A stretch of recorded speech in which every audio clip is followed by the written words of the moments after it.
ऊपर वाला जो है वो मानवीय खतरा है और नीचे का जो भी है वो प्राकृतिक आपदा है, प्राकृतिक खतरा है। समझ में आ रही है सबको? तो इसकी पहचान कैसे हम करेंगे, इसके बारे में हमको जानना है। तो आग कहीं पे लगा है, इसकी पहचान हम कैसे करते हैं, कोई बता सकता है?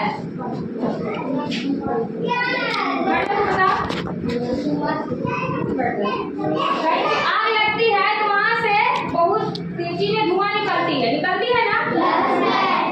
हाँ, तब अगर कहीं ज्यादा जोर से धुआं निकल रही है तेजी में, तो हम वहाँ आस-पास जाके देखेंगे कि आखिर क्या बात है, कितनी धुआं आ रही है। तो वहाँ जाने से पता खुद ब खुद चल जाएगा कि यहाँ पे आग लगी है।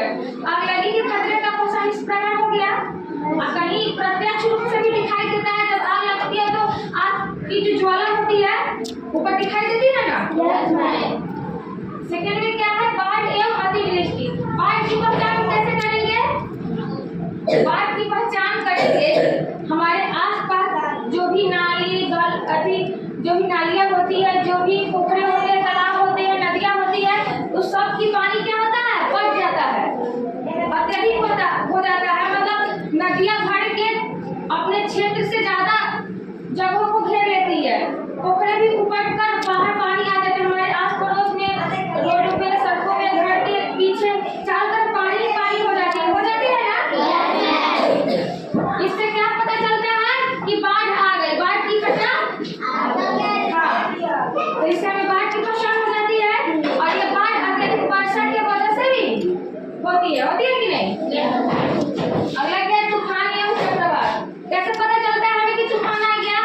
बहुत अत्यधिक तेजी में जब आंधी, पेड़ पौधा जब हिलने डुलने लगते हैं, आंधी जब बहुत ही तेजी में बढ़ने लगती है तो उसे क्या कहते हैं, हम तूफान कहते हैं।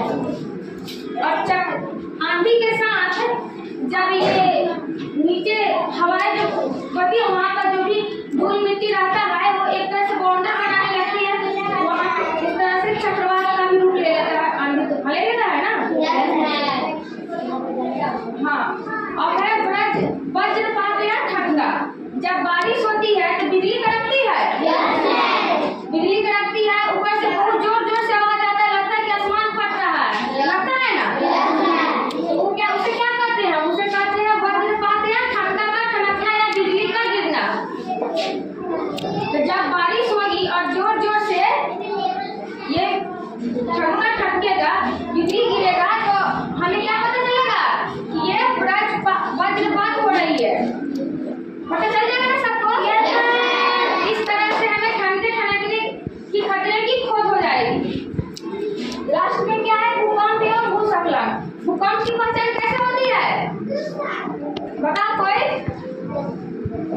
जब हमारे आसपास की चीजें हिलने लगती है अचानक से, जब हमारी धरती के अंदर के जो